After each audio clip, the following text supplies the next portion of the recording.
coming up, I think, in a couple of weeks. It's Yes, usually it's like Jamaica, then you have Barbados, and you have yes. us, and you have the other countries. Mhm, mhm. I love watching the track and field because y'all women, y'all little tight skirts, y'all like you got stallion. Y'all say, yeah, that's just I it.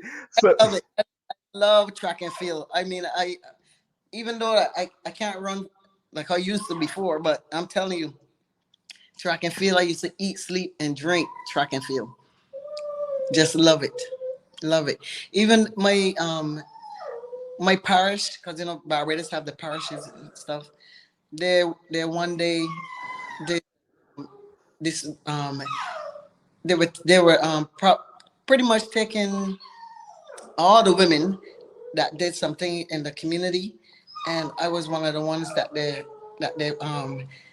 honor in my community for being a outstanding track and field person. So I can say that I had a good track record, coming up, a good track record. Even when I got here to ACU, we broke records and stuff like that. Our names are still there in the books and stuff. But I mean, I cannot. I'm just happy and proud of myself for all the, for how far that what I came from to now. I'm just pretty much happy. And I always tell my girls, like, it's not too late to be something that you want to be. I went back to school. I went back to college and got my degree because I didn't finish at Abilene. But over the pandemic time, I a friend of mine that we pretty much close to like sisters, and she was kept encouraging me to go back to school. Go back to school. It's the pandemic. You can't really get out to do anything. Go back. And I thank her to today because I went back and I did it, and I earned my degree. In child and family services. Same kind of stuff that I do for needy children and stuff like that. Because I want to be in that field. I want to be in that area where I can help more kids, more children, especially that disabled, that nobody really want those kids because they think that it's too much work. It's too much running around and stuff, which it is because as I was going to Ultimate Classic, one of them in the hospital. So I was at the yeah, hospital back and forth. I'm telling you, it's always something, but it's I have the strength to do it. I'm deeply into um my faith with God, and I have a church that I go to that is like is my support. For me, my pastor and everybody that's there, they support me in bodybuilding. They love my arms. That's all they talk about. yeah. You see, right now we got the hey guys, you see the arms. You get they. It's just a week from the last competition, and you still in good shape. I mean, and yeah, I can. Yeah, you see, she gave a little pose. Now you gave a little pose to the smokes. Now they're happy. Okay, guys, be calm down. Put away your lotion and your tissue. Okay, okay, be cool, be cool. And yeah, because I can tell you, I remember when my brother died. Someone told me this: God don't put no more than you can bear. Mental. And yeah, and my mom always told us always trust and believe, son, because when she died, my heart was broken, but you know what? I was strong because I know she suffered long enough, and I did all my crying. I'm like this. My mother was my woman, and I buried my woman, and now I'm a widower. That's how I feel. We were together, lived in the same house for almost 30 years, and everybody else doing this, we were doing that. She was my road dog, my riding buddy. We got some people to come in right here. We have here my man, Lawrence Perkins. Shout out to Lawrence Perkins. Says, good evening, Miss Donna, George, and Balls D. Thank you. Good evening to you too, Lawrence. Also, we got here, this might be a new one here. We have here B Bodybuilding fan 10101. He says, very beautiful lady, beautiful physique.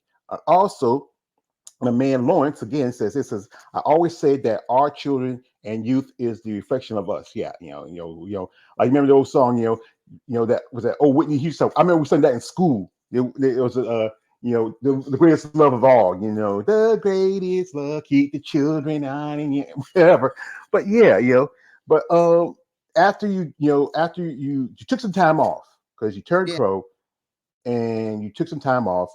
What were you doing in that time while you before you came back and started competing? Well, actually, the first when I went time got that time off, I had surgery because I had competed with pretty much with my. They said I had a cyst in my ovary that pretty much was growing so big that it was pressing on my stomach, like into my stomach. So I know in between my workouts and stuff, I would feel, like nauseated. I stayed bloated all the time. And I was like, there's something wrong, something different that's going on here. So when I got checked, yeah, he said, you need surgery like right now. I was like, oh my God. Yeah. So that I had to get that removed. I had to get that removed plus a ovary. So that took me, I said, like 18 months or so before I could even start lifting like I wanted to. And then pretty much after that, um, I was still working out in between the time, that I was able to get back out there and start working out and stuff. But I had to be careful with some of the foods that I was eating also because it was causing me like my stomach to start acting up and stuff. Then I went back to the doctor then to find out that my gallbladder need to come out too. Yeah, Whoa, whoa. surgery number two. That pretty much put me right back to like from the beginning again because the cuts that they had from the previous surgery they had to go back through the same.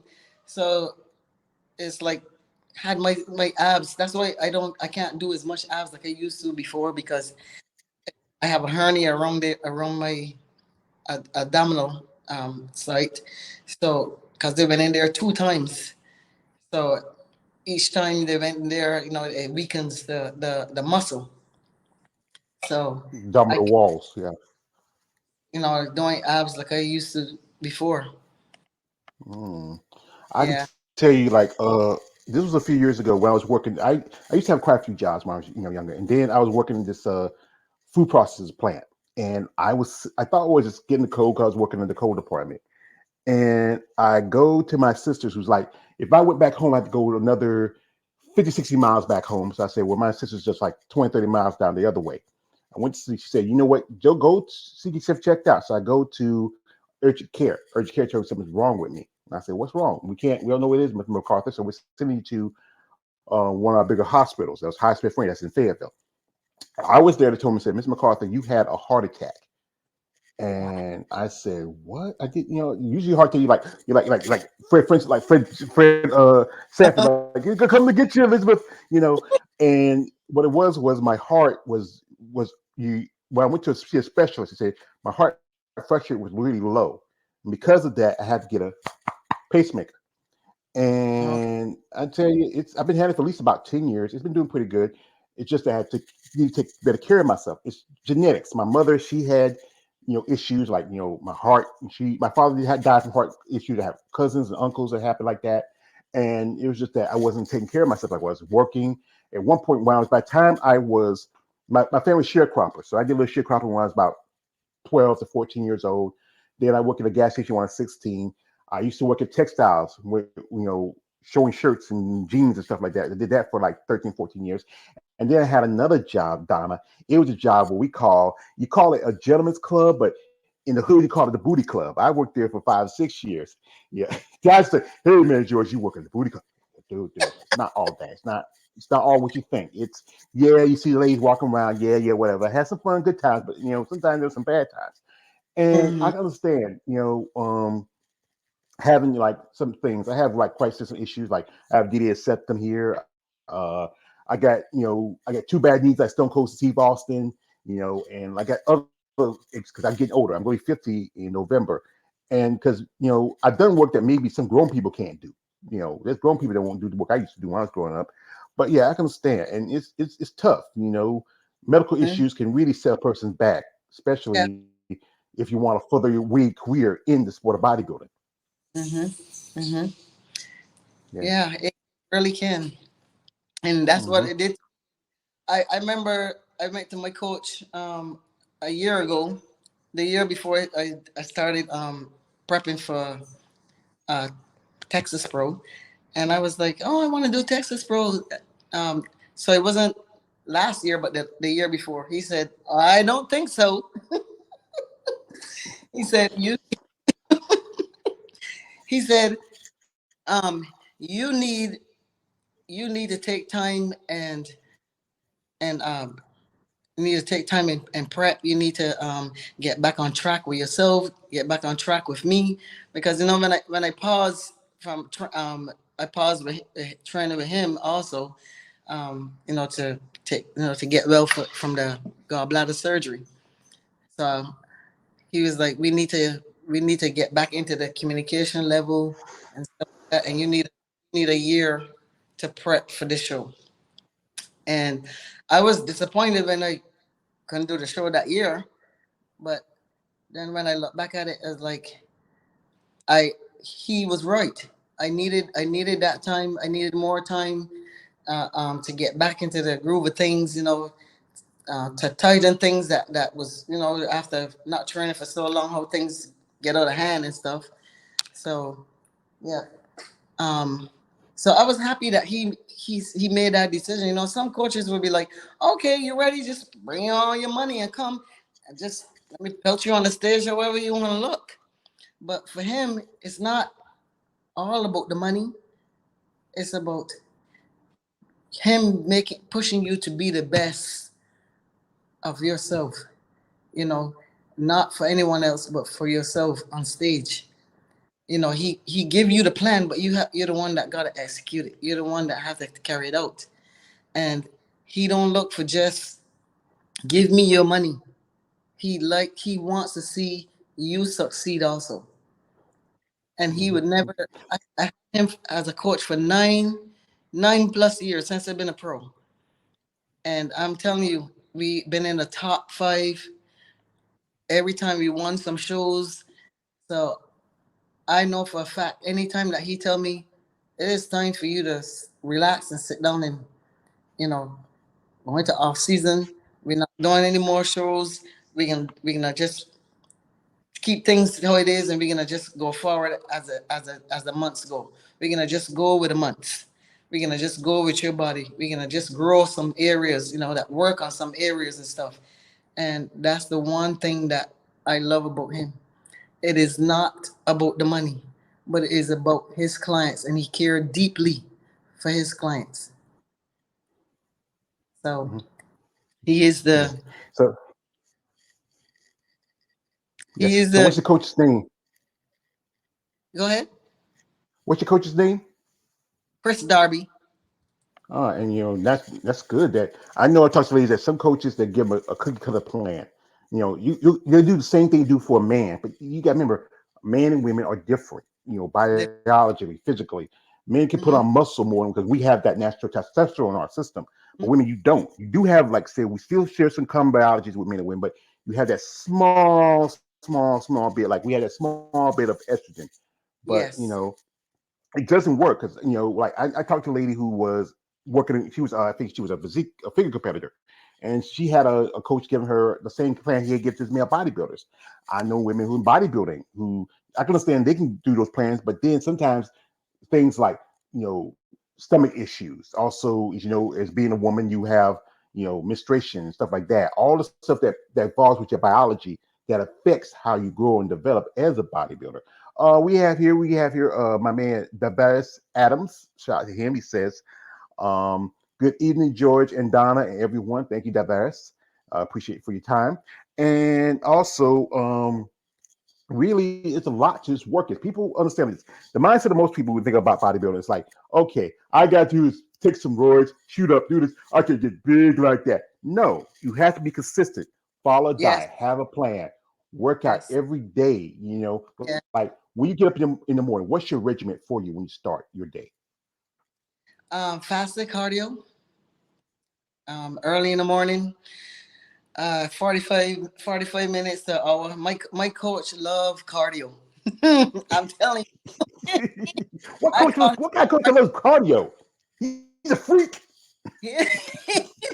He is. I call him Cardio Darby. because he, even in off season, he made sure he said, first of all, it's good for your heart. Second of all, it keeps you, accountable. It keeps you tight. It's just like So when you're ready to really get into comp- competition mode, excuse me, your body is already it's already have a baseline to start with. I mean, I don't like cardio. Who likes cardio? No, no, No, there's a machine called the Stairmaster, and we're not good what friends. I can't. I used to go to Planet Fitness. I can't. I'm not. I do treadmill. I do the bikes, but hell no. With my knees, I'm not. I can't do no. Hell no. Hell no. With a 25 pound weight vest, okay. On top of that, yes. You train like your Goku from Dragon Ball Z. You might next day put leg weights on you, so then you can run fast. I mean, yo, he's a taskmaster. He wants you to die. Listen, that's that's what he said. I said, "You're so mean to me." He said, "Yeah, because nobody else is gonna do it for you." Yeah, it's a, It's mean, but yeah, he's a one in a million. I'm not even kidding you. I've never had the urge to be coach hopping at all because everything that I need in a coach, he is, and more. that's good because you know what I know about competitive. I think sometimes when somebody leave a coach because maybe they outgrown that coach or they want to find something that works. And sometimes relationships may not go as well. I know some ladies who have been with a coach for a long time. Some like maybe it's just that when they start hitting that level, especially they start going to another division, they feel like you know what this guy's good for this one, but I might need to find somebody to get me to the next one. Here we have here from man Lawrence Perkins. He says, um, Miss Donna, I'm always proud of you, regardless. You won the main women on this planet lead by example. Also, this is from David says, George, come on, George, workout is good for you. Yes, I know, but right now I don't got no way to get around. My car is in the shop. And also, like I said, my knees, I do try to walk as much as I can, but my knees be screaming at me sometimes, say, you can't go no more. But like, but this is what I do. I think of my favorite character. That's Rocky Balboa, and I think